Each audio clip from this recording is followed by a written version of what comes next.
Estamos hablando de que este fenómeno a nivel privado nos convierte en víctimas o en victimarios. ¿Por qué? Porque la corrupción privada no es residual. Las empresas la sufren como costo, pero también la activan como estrategia. Las dos caras coexisten en la misma cadena de valor. A eso me refiero con esa doble moral, porque a veces nos conviene, a veces no nos conviene. Depende cuál sea el interés que estemos protegiendo. La empresa como víctima o la empresa como victimaria. Como víctima, los costos de cumplimiento inflados. Por cada microempresa víctima, hubo 2.5 medianas en igual situación. Trámites y permisos como barrera de entrada. 20% de las empresas reportan normas y trámites como obstáculo principal. La inhibición de inversión y empleo. Fíjense, la corrupción y la violencia equivalen al 12.4% del Producto Interno Bruto. Y esto, pues, lo establece una institución autónoma, que es el INEGI. Pero por el otro lado, la empresa como victimaria, porque no es fácil que se desprendan de los privilegios y de las zonas de confort. Miren ustedes, el soborno activo a servidores públicos, el cohecho fundamentalmente, la falta más recurrente en investigaciones a particulares. Y aquí están nuestras autoridades, justamente que a nivel estatal y municipal se encargan de la investigación, substanciación y resolución de actos de corrupción de particulares también. La colusión y la simulación en procesos de contratación pública. Este es uno de los grandes temas que más lastiman la opinión pública. ¿Por qué? Porque es el contacto directo que tiene el ciudadano con el gobierno. Los contratos de adquisiciones, arrendamientos, servicios, obras públicas son los que generan este fenómeno que tanto se está tratando de erradicar. El fenómeno de las empresas factureras, las empresas fantasmas, las que técnicamente llamamos EDOS y EFOS, las empresas deductoras de operaciones simuladas, las empresas facturadoras de operaciones simuladas.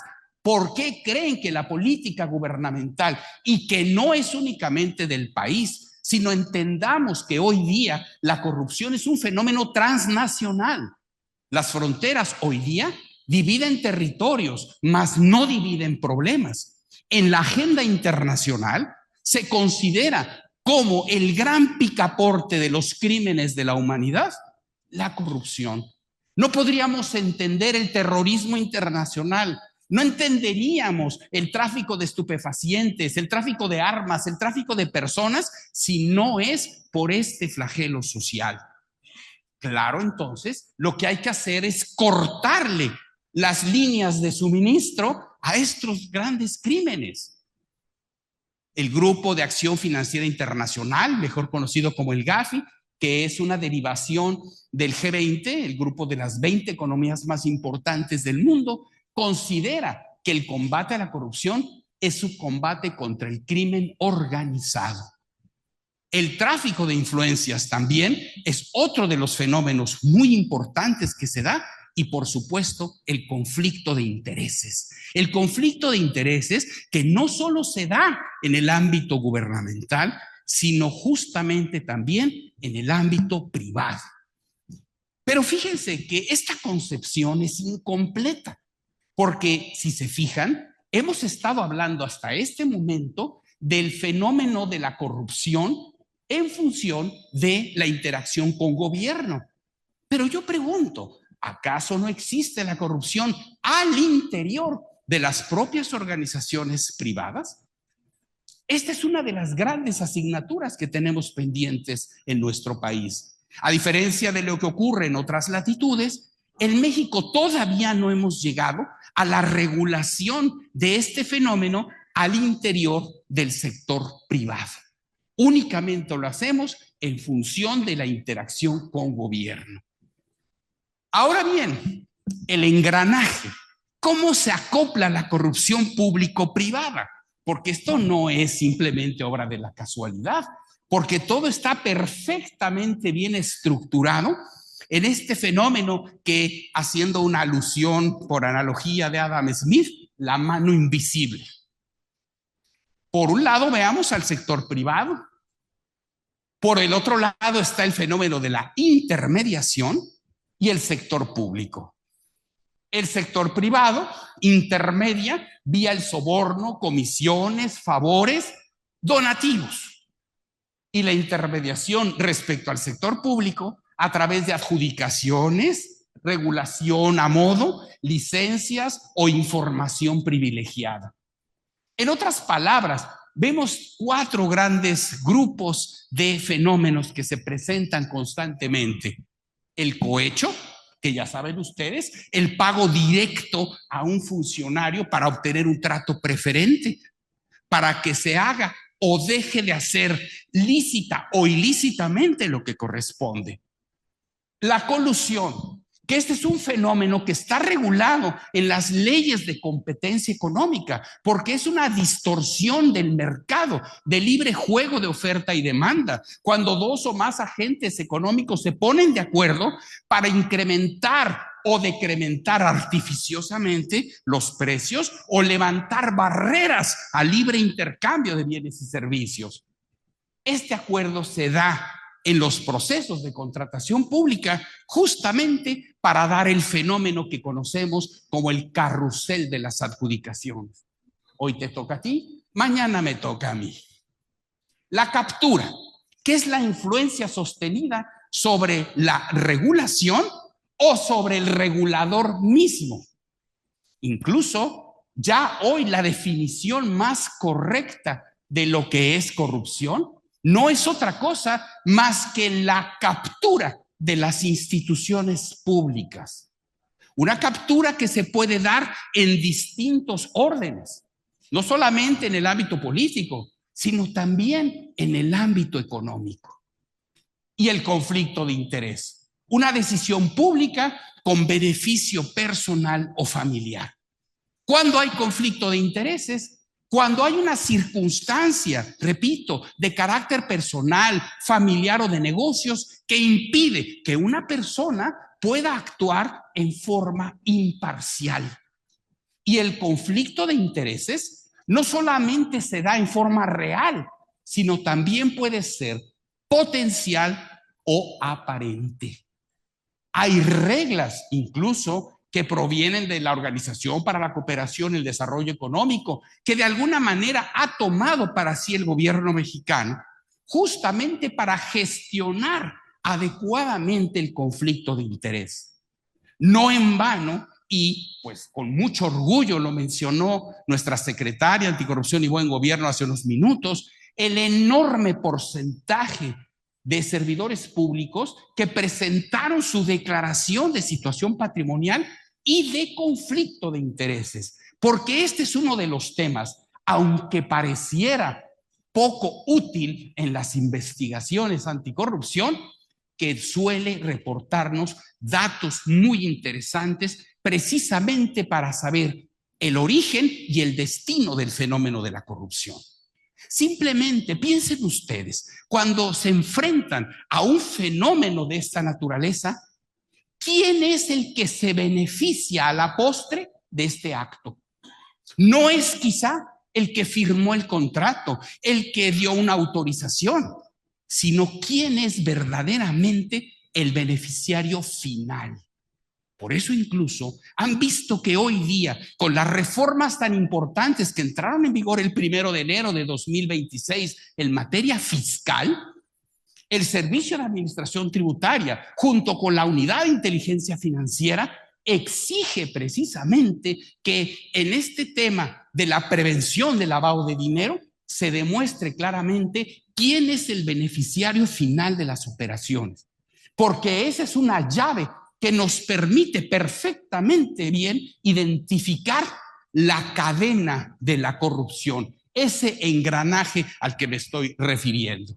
Y claro, en cuanto al marco normativo nacional, a partir de la reforma constitucional de mayo de 2015 a nuestra constitución política de los Estados Unidos mexicanos, en donde se inserta el Sistema Nacional Anticorrupción, bueno, pues se expidieron las famosas 7 leyes del Sistema Nacional Anticorrupción. Una de ellas, la que incluso mercadológicamente se le conoció como la Ley 3 de 3, que no era otra, sino la Ley General de Responsabilidades Administrativas, pues contempló por vez primera la responsabilidad de carácter administrativo por actos de corrupción a los particulares. No en vano, incluso constitucional y legislativamente hablando, la actuación de los particulares invariablemente se considera grave. No existe una falta no grave de carácter administrativo a cargo de particulares.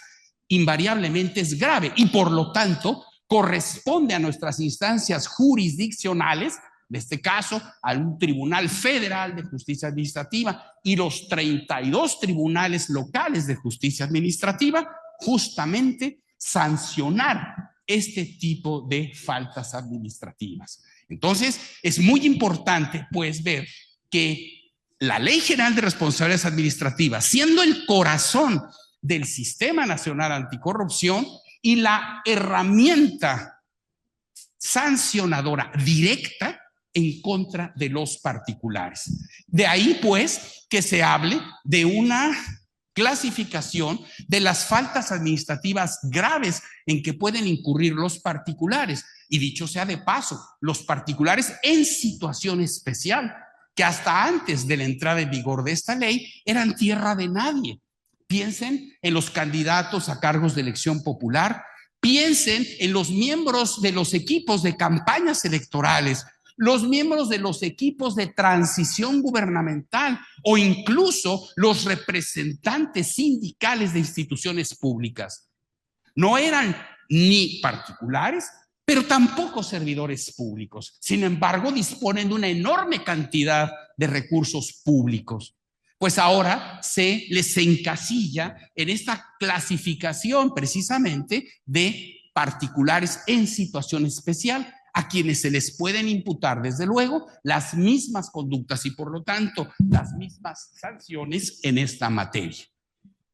¿Quiénes son, pues, los sujetos obligados en términos de esta ley?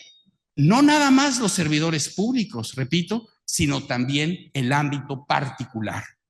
Y surge por vez primera, y dicho sea de paso, lo diría el Eclesiastés, nada nuevo bajo el sol, porque ya se había inventado como mejor práctica internacional, pero por vez primera se incorpora en el derecho mexicano las políticas de integridad. Fíjense, todo este esfuerzo que hemos visto que nuestros gobiernos están imponiendo para efecto de cambiar el modus operandi de la administración pública, para también generar una nueva actitud frente al ciudadano, gracias al surgimiento de códigos de ética, códigos de conducta, protocolos de actuación de las personas servidoras públicas, pues también a los particulares se les ha introducido a que tomen conciencia de la adopción de un modelo de integridad corporativa. ¿Y qué es lo que hoy conocemos elegantemente con el anglicismo, los programas de compliance? Pues el compliance no es simplemente el sustantivo del verbo en inglés to comply, que es cumplir o cumplimiento, sino en realidad es un sistema de normas y procedimientos que van a permitir que una organización pueda gestionar los riesgos a los que se expone su operación, incorporando principios de ética y de integridad. Y justamente estos programas de integridad van a servir en los términos de esta Ley General de Responsabilidades Administrativas para fungir como un factor de mitigación, llegado el caso de una investigación ante una falta administrativa grave o hecho de corrupción. Por lo tanto, entonces, las sanciones pueden mitigarse merced a la existencia de estos programas de integridad corporativa. Sin embargo, no tenerlos, si bien es cierto, no se puede obligar a que las empresas lo adopten, evidentemente puede ser, en algún determinado caso, un factor de agravación que no de atenuación de la responsabilidad. Y por eso también hay que pensar que a los particulares se les puede sancionar hoy mucho más drásticamente, porque tomando como principio y antecedente lo que el Código Nacional de Procedimientos Penales recogió alrededor de la responsabilidad penal de las personas morales, y el mismo Código Nacional nos señala que si existen mecanismos de control para justamente prevenir este tipo de delitos, puede servir para atemperar, incluso llegado el caso, hasta exonerar una responsabilidad en la materia. Pues en el ámbito administrativo, la Ley General de Responsabilidades Administrativas, al recoger estos mecanismos de control interno de las organizaciones privadas, también nos ayudan a mitigar estos riesgos. Ahora, ¿qué hace cada quien en el combate contra la corrupción? Porque fíjense, no obstante que estamos cumpliendo orgullosamente a partir del 27 de mayo, que fue la semana pasada, 11 años de la reforma constitucional, y apenas tenemos 8 años, casi 9 ya a punto de cumplir, de la entrada en vigor de la Ley General de Responsabilidades Administrativas, que fue un 19 de julio de 2017 cuando entró en vigor. ¿Qué creen?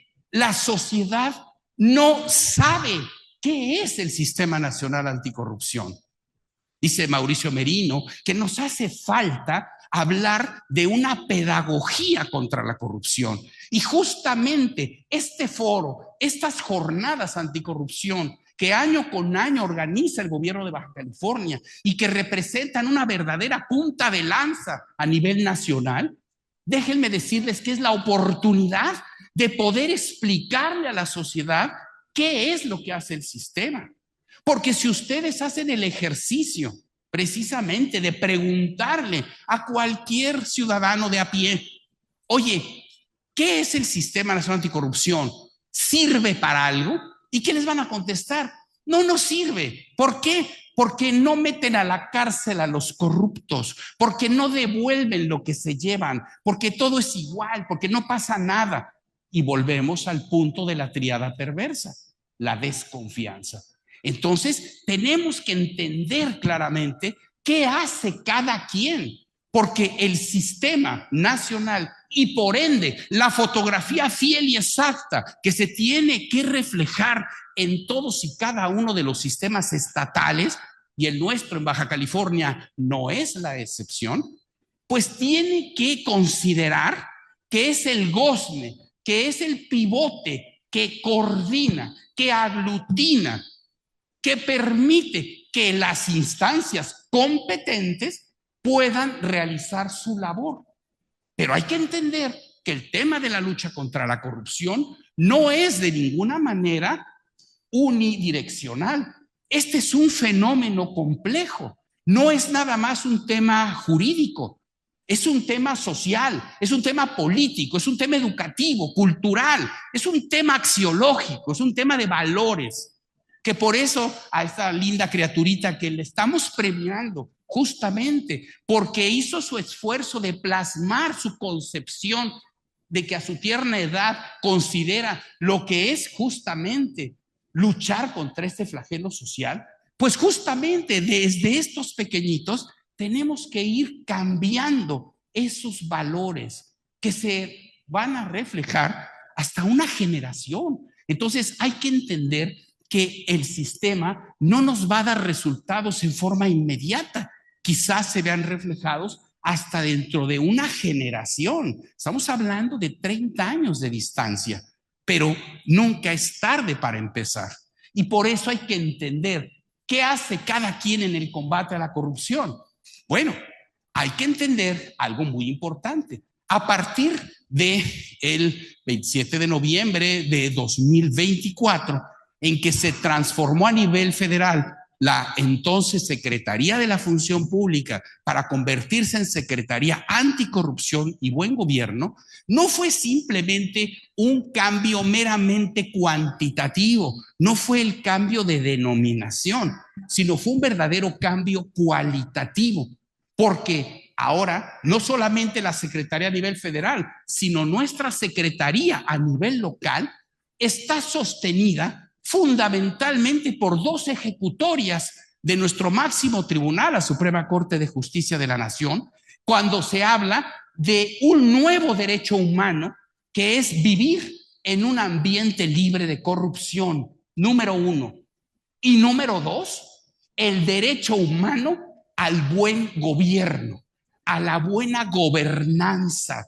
Entonces, no es casualidad la transformación del nombre de Función Pública a convertirse en Anticorrupción y Buen Gobierno, porque estamos enfatizando no únicamente en el aspecto sancionador, que es muy importante sin lugar a dudas, pero más energía tenemos que imprimir a la parte de prevención y detección de este fenómeno. ¿De acuerdo? Entonces, hay que ver quiénes juegan en este sistema, tanto a nivel federal como a nivel local. Una Secretaría Anticorrupción y Buen Gobierno que tiene a su cargo justamente la ejecución de la política anticorrupción, el control interno en la administración pública, la transparencia y el manejo de los datos personales. Tenemos un Tribunal de Justicia Administrativa que, más allá de su función tradicional de dirimir controversias entre particulares y la administración pública, hoy día tiene la encomienda no solo de sancionar las faltas administrativas graves, lo mismo de servidores públicos que de particulares, sino también fijar las bases de indemnización por los daños y o perjuicios que se le pudieran irrogar a la hacienda pública o al patrimonio de los entes públicos. De ahí también la importancia de cómo se refuerza el control externo a través de nuestros órganos de fiscalización superior, no solamente a nivel federal, sino a nivel estatal. Esta función de control interno y de control externo se ve reforzada gracias a un sistema nacional de fiscalización, en donde, y con muchísimo orgullo escuché en la inauguración que lo decía Gaby, justamente estos convenios de coordinación que se han suscrito aquí en Baja California y que representan un ejemplo a nivel nacional, que apenas está retomando esta política merced a la toma de posesión del nuevo auditor superior de la Federación, volver a empujar la coordinación entre el control interno y el control externo. Esto es, que la mano derecha sepa lo que hace la mano izquierda. Eso es fundamental para poder justamente prevenir, detectar y sancionar los actos de corrupción. Por el otro lado, tenemos a un tribunal de disciplina judicial. También hay que entender qué sucedió con la reforma del 15 de septiembre de 2024 al Poder Judicial. Hay que entender en materia disciplinaria que hubo una transformación al haber desaparecido el Consejo de la Judicatura Federal y por ende con las reformas constitucionales propias de cada entidad federativa. Bueno, también los tribunales, los consejos de las judicaturas locales desaparecieron, pero en su lugar se crearon dos instituciones. Por un lado, el órgano de administración judicial y por el otro lado, el Tribunal de Disciplina Judicial.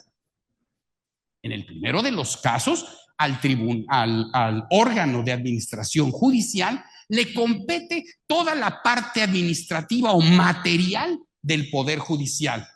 Pero incluso los propios servidores públicos encargados de funciones administrativas dentro de los poderes judiciales podrán ser investigados podrán tramitarse procedimientos y sancionarse en el cuerpo mismo de este órgano de administración judicial. Pero en el caso de las personas servidoras públicas con funciones jurisdiccionales de los poderes judiciales, tanto federal como locales, le corresponde a este nuevo Tribunal de Disciplina Judicial. Ellos van a investigar faltas graves y no graves, indistintamente, y ellos serán la última instancia para poder sancionar este tipo de situaciones. Entonces hay que entender el rol que juega el Tribunal de Disciplina Judicial también en el engranaje del sistema. Y por supuesto, hay que entender que a la cabeza de todo este sistema está nuevamente la ciudadanía en el centro del combate a la corrupción. Pero, a reserva de las reflexiones que muy amablemente nos haga nuestra presidenta del Comité de Participación Ciudadana de Baja California, y desde luego mi querido y admirado amigo Alberto Gándara, que también pues representa al CPC en el Estado de México, yo veo hoy día una ciudadanía desdibujada. No es posible considerar a los 5 miembros de los comités de participación ciudadana como los niños héroes encargados de combatir la corrupción. Créanme, a Juana de Arco la quemaron. El Quijote se estrelló frente a los molinos. No podemos hacerle al héroe. No se puede dejar toda esa responsabilidad a 5 ciudadanos notables a nivel federal o a nivel estatal. Y en el mejor de los casos 5, porque a nivel federal solo tenemos 2. Y en algunas entidades federativas apenas tenemos 1 o 2, 3, ni siquiera están completos. Entonces se acusa una verdadera indiferencia frente al tema. Y peor aún, se ha perdido la interlocución de esta instancia tan importante creada en 2015, merced a la iniciativa ciudadana, se ha perdido justamente porque las instituciones académicas de investigación, organizaciones de la sociedad civil, organizaciones no gubernamentales, han perdido esa vocación. O al menos lo que ha sucedido es que se ha prácticamente diseminado el esfuerzo. Se ha perdido la fuerza sinérgica para combatir este fenómeno. A nivel internacional tenemos compromisos de los que nuestro país forma parte. Y claro, tristemente puede decirse que somos farol de la calle y oscuridad de la casa, porque la participación de México en los foros internacionales es irremisiblemente brillante. Se admira a México por las leyes que tenemos, por los compromisos gubernamentales que se exponen. Pero señores, no basta con tener leyes. Las leyes son meros instrumentos puestos al servicio de fines ulteriores del ser humano. La ley es un medio. No por legislar se acaba el fenómeno. Tenemos que trabajar muchísimo más en temas de prevención. Por eso les dije, el fenómeno de la corrupción es complejo, no es nada más jurídico, insisto, político, social, económico, cultural, educativo, etcétera. Entonces, sí, tenemos compromisos en las convenciones anticohecho de la OCDE, en la Convención de Mérida, que es la Convención de las Naciones Unidas contra la Corrupción, incluso en nuestros tratados de libre comercio, hoy de moda el TEMEC, que se va a reiniciar su negociación a partir del 1 de julio de este año. Señores, el TEMEC tiene ya un capítulo anticorrupción y en donde no es un tema de percepción, sino incluso hoy la corrupción se considera como una barrera no arancelaria al comercio exterior. Se considera que los actos de corrupción pueden atentar contra la protección recíproca de inversiones. Si no hay seguridad jurídica en la inversión y merced al fenómeno de la corrupción, puede haber acciones de represalia económica contra nuestro país. Ya no es un tema meramente moral, ya no es un tema de percepción, ya es un tema que se traduce en pesos y centavos. Por el otro lado, una evidencia comparada, el modelo mexicano ante el espejo internacional. Digo, pues no es chiste, sino decir Dinamarca, que tiene un nivel de 88 sobre 100. Y fíjense, aún en los países nórdicos no encontramos la perfección. También hay corrupción, por supuesto. Mientras que tenemos a México, pues en un nivel de 27 sobre 100, pues apenas pues 17 escaños arriba de Venezuela, que se considera de los más bajos. Último lugar en la OCDE, penúltimo en el G20, solo nos gana Rusia. Y estancado, una década sin movimiento estructural. Ahora, ¿cuál es la respuesta? Bueno, la política de integridad. ¿Qué tenemos que hacer los particulares? Los 7 elementos del famoso artículo 25 de la Ley General de Responsabilidades Administrativas, que debe de contener como mínimo un programa de integridad. Y miren que no es más que de sentido común. Primero, tener un manual de organización, saber qué hace cada quien, porque ¿cómo puede haber un juicio de reproche si no hay una norma que establezca ese deber? ¿De acuerdo? Entonces, tener claramente determinadas las funciones y responsabilidades de cada quien. 2, tener un código de conducta, porque establece los valores de la organización. Tener control, vigilancia y auditoría. Porque hay un viejo refrán muy castizo, que desde luego lo traduciría en beneficio de las damas presentes, que dice que una orden dada y no vigilada, pues vale para nada. ¿De acuerdo? Entonces, entiéndase que tenemos que controlar, vigilar y auditar. ¿Qué es controlar? Hoy que hablamos del control en forma genérica, controlar no es más que medir, es el elemento de evaluación que nos permite determinar el grado de apego o desapego a los objetivos, metas, prioridades y estrategias que nos hayamos fijado. Gracias al control sabemos dónde estamos y hacia dónde vamos. Por lo tanto, el control tiene una esencia evidentemente preventiva y solo como un efecto mediato puede hablarse de un castigo. Pero en realidad el control nos sirve para tomar medidas de carácter preventivo y o correctivo, determinar factores de desviación para tomar oportunamente las acciones necesarias y reencauzar el cumplimiento de las metas fijadas. Un sistema de denuncias. Si no promovemos la cultura de la denuncia, señores, nunca vamos a poder hacer nada. ¿Y por qué no denunciamos? Porque tenemos un índice de impunidad del 98% en materia penal. Porque dicen, es inútil, no sirve de nada. Voy ante un agente del Ministerio Público a presentar una denuncia y pareciera que revictimizan al denunciante al ser víctima de la dilación, de los cuestionamientos o incluso de la indiferencia misma de la autoridad investigadora. Díganme qué incentivo positivo va a tener denunciar si el día de mañana toman medidas de retaliación, medidas de hostilidad en contra de quien lo hace, en contra de quien levanta la voz, si no tenemos mecanismos que garanticen la protección del denunciante, lo que con el anglicismo del compliance hablan del whistleblower, del soplón. Si no tenemos esas medidas para proteger el anonimato del denunciante, no va a haber un incentivo para que la autoridad pueda tomar conocimiento de hechos que de otra manera no podría llegar a determinar. Capacitación y entrenamiento. Señores, capacitar, capacitar y capacitar. Esa es respuesta. Si no damos las herramientas necesarias para que la gente aprenda, no lo va a saber utilizar. Y desde luego, una adecuada política en materia de recursos humanos.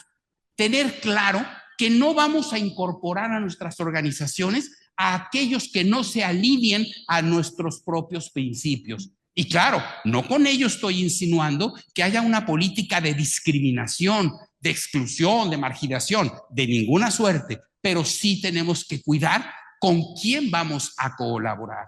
Y desde luego, transparencia y publicidad de conflictos de intereses. porque si no manifestamos los conflictos de intereses, no podemos tomar medidas preventivas. Y surge a propósito ya de una reforma que ya no digo en ciernes, ya prácticamente está discutida y esperando ser publicada en el Diario Oficial de la Federación, la existencia de un oficial de cumplimiento. Aquí estamos en la frontera norte, entonces hay que decirle un Chief Compliance Officer, ¿no? ¿De acuerdo? Pero esta figura es muy importante porque hay que darle responsabilidad dentro de la organización a un funcionario que se encargue precisamente de vigilar que estos 7 aspectos fundamentales puedan cumplirse. Y claro, una regla de conducta y por lo tanto una herramienta de capacitación. Incluso se le llama resist. Resist, ¿cómo decir no a la solicitud de soborno? Este fenómeno de resist, que es por sus iniciales en inglés, pues una resistant extortion and solicitation in international transactions, o sea, la forma de poder resistir cualquier fenómeno, que es la ICC, la Cámara de Comercio Internacional, nos da un kit con 22 escenarios para poder enfrentar los actos de corrupción. Y esto no es propio de las grandes empresas, que incluso pueden tener muchos recursos para poder realizar estas labores, sino que son herramientas que están al servicio, sobre todo, de las micro, pequeñas y medianas empresas, totalmente gratuito. Por lo tanto, Transparencia Internacional dice que hay que poner mayor énfasis en las pequeñas y medianas empresas. También el Grupo de Naciones Unidas, que le llaman Global Compact, nos habla de que para operar hay que tener una discusión guiada interna. Hay que elaborar escenarios de riesgo para saber cómo actuar. Y desde luego el para qué. El PASI, en el Foro Económico Mundial, se habló precisamente de una asociación contra la corrupción. ¿Cómo evitar esa trampa binaria? Porque el dilema típico no es pago o no pago, sino más bien cómo evito que me lo pidan y qué hago si ya me lo pidieron y hay una amenaza. Otra regla es que en nuestros contratos incorporemos una cláusula anticorrupción, ¿de acuerdo? Hay quienes la incorporan meramente por referencia, quienes hacen una incorporación integral de ese modelo de cláusula anticorrupción de la Cámara de Comercio Internacional y también el programa de cumplimiento. Y desde luego hay autorregulación y el Consejo Coordinador Empresarial, pues ya en 3 ediciones, pues ha ido perfeccionando este código de integridad y ética corporativa. Los 12 principios del código: prohibición de la corrupción, cumplimiento legal y regulatorio, política de integridad, código de conducta, control y vigilancia, denuncia, conflicto de interés, recursos humanos, transparencia, gobierno corporativo, cadena de valor y compromiso social. No es simplemente palabras, se ha estado trabajando intensamente, pero el tema es que lo tenemos que difundir. Por eso les digo que esta es una labor de pedagogía contra la corrupción. Y finalmente hay que ver que tanto a nivel federal como a nivel local, nuestras secretarías anticorrupción y buen gobierno están impulsando el programa de integridad empresarial e inclusive se impulsa un distintivo de integridad corporativa. Y claro, tiene que haber un incentivo positivo. ¿Y cuál sería el incentivo positivo? Piensen ustedes, un empresario diría, ¿y qué gano yo en tener este distintivo? Bueno, pues hay que buscar la forma de estimularlo. ¿Cómo? Por ejemplo, en los procesos de contratación pública, cuando evaluamos a través de mecanismos de puntos y porcentajes, hemos de darle puntuación adicional a quienes tengan ese modelo de integridad empresarial y tengan el distintivo de la autoridad competente. Entonces sí ya puede haber un diferenciador. ¿De acuerdo? Finalmente, piensen ustedes cómo aquí en Baja California nos hemos ocupado también precisamente de tener este espejo de un programa de integridad corporativa.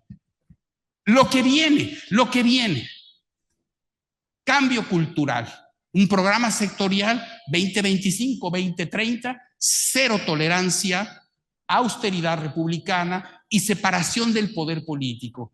Inteligencia artificial. La plataforma digital va a ser una herramienta crucial porque es la analítica predictiva en contrataciones y monitoreo automatizado de patrones de comportamiento. La política ESG, que es del medio ambiente, social y de gobernanza. Esto acorde con los objetivos de la Agenda 2030 de la Organización de Naciones Unidas y una armonización global. ¿De acuerdo? Esto es totalmente acorde a lo que está pasando a nivel internacional. Y a manera de corolario, ¿qué tienen que llevarse hoy a sus casas? ¿Qué desearía yo que discutieran esta noche comiéndose una conchita y frijolitos? Uno, la corrupción es estructural. 17.7 mil millones de pesos de 2025, 84% de percepción, 141 de 180, no es desviación, es función del sistema. Uno. Dos, es un binomio público-privado. El cohecho exige dos partes, la empresa es contraparte, ¿de acuerdo? No es meramente espectadora. El marco jurídico existe, nos hace falta ejecutarlo. La arquitectura ya está, la sanción efectiva y la cultura todavía no está lista. Y finalmente, la integridad ya no se declara, se documenta, se audita y se sanciona. El programa de integridad es real, es atenuante, no es meramente simulado, ¿de acuerdo? La integridad entonces ya no se declara, se documenta, se audita y se sanciona. Si hubiera algún comentario, pues esta es la misión que tenemos como particulares en el combate contra la corrupción. Quedo a sus órdenes.